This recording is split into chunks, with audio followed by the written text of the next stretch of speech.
Good morning. And we've passed through the Thanksgiving and Black Friday ordeals. There was a time when they weren't such an ordeal, but then we'd have to go back to a lot of the artwork from any time before 1960. I suppose 1960 was when everything started going to hell, and shortly thereafter we had the Kennedy assassination, which was followed by the Vietnam War, which actually should not be called the Vietnam War. I served there. I would like to call it the Vietnam War hoax, which took over 300,000 American lives and 4 million Vietnamese lives, of which 3 million were citizens, women, children. And we go on, the war goes on. We're all marching to the grave, which is not a bad thing really, because everybody has to get there sometime. We older people who are now in danger of basically becoming extinct because of the fact that really, when it comes right down to it, we are not useful contributors to society.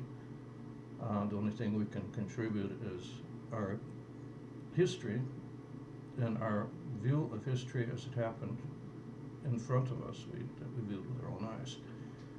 Which of course probably disagrees entirely with the false news history that has replaced virtual reality and virtual history from people that were there. First source these days are people that have survived 70, 80, and 90 years, or even 100 years, and are still capable of remembering.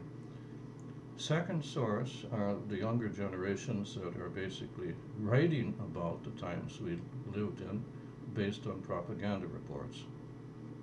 Well, that's, my grandmother lived to be 96, and I asked her once, what was it like? And she said, the bad part of it is I lived this history, and now I'm being told by the news and by the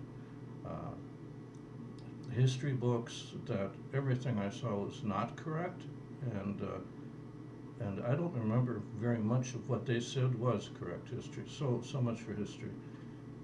Well, we always say if you don't listen to history, you're doomed to repeat it. How much more so if you do listen to false news and false history, you will be repeating the same mistakes over and over again, unless you listen to some of us. Our greatest asset as a human asset, people that have lived through the time periods that we are talking about. Now, I'm back in the university after more than 50 years of fighting, killing, and waging war, and building a new nation out of Israel, a nation that people thought was extinct for thousands of years. So the situation for me is a little bit different than for most of you. The results are the same.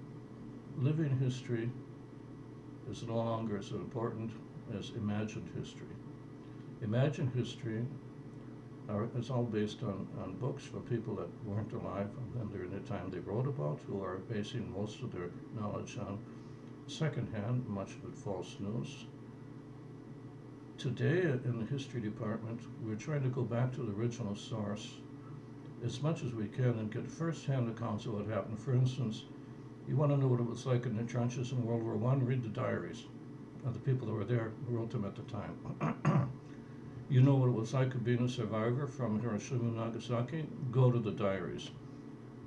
That's really what you have to do if you want to call yourself a historian, or if you call yourself even an amateur historian, or somebody that's searching for the truth. Doesn't matter if you're a historian at all.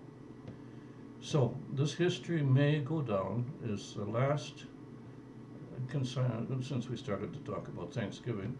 It may be the last Thanksgiving that the American people lived in relative freedom without everything being taken away from the mafia news, from an illegitimate election that's based on fraud, and basically everything else that we see going on. And you know something? You saw it with your eyes. You were there in history, and nobody's going to believe you 50 years from now. And you'll see, I remember I think you know, I'm not sure, I think the election was a fraud. There hasn't been a Republican elected in 50 years, and it seems to be something with the voting machines. And I say, come on, Grandpa, you don't remember anything, you're senile. Well, that's the way things are going to go. So, thank God, I'm not going to be around to see the final fall of the American Republic. And I hope that Israel will fight for the type of government we have and not try to copycat America. I suppose we're still a young nation here, and it'll take us at least another 100 years, or maybe even longer, to get to the same situation America is in today, of total abandonment of values, and then actually, total giving in to the technocrats and the autocrats and the oligarchs. Pretty bad situation, don't you guys think? Of course, I mean, I don't really get any responses, so I don't even know if you guys are listening to me. And if you are listening, if I don't even know if you're going to give a shit, the people that do respond, I want to thank you very much, because at least I know that they haven't kicked these videos off the internet. And, if you don't agree with what I have to say, you can also respond and say, oh, you're full of shit, real Monty, what the fuck's wrong with you? Everything is fine. This is the best of all possible worlds. Oh, I think Candide, I think Voltaire wrote about that in a book called Candide, the best of all possible worlds. Oh well. I may be wrong, because after all, I read the book 50 years ago, therefore I was probably reading a comic book, who knows. Anyway, so have a great day today and enjoy it, because you won't have many more like it. I'll be a little bit worse going forward. Of that I can guarantee. Things do get worse before they get better, but don't wait around for things to get better, because it probably won't be during our generation. Take care now.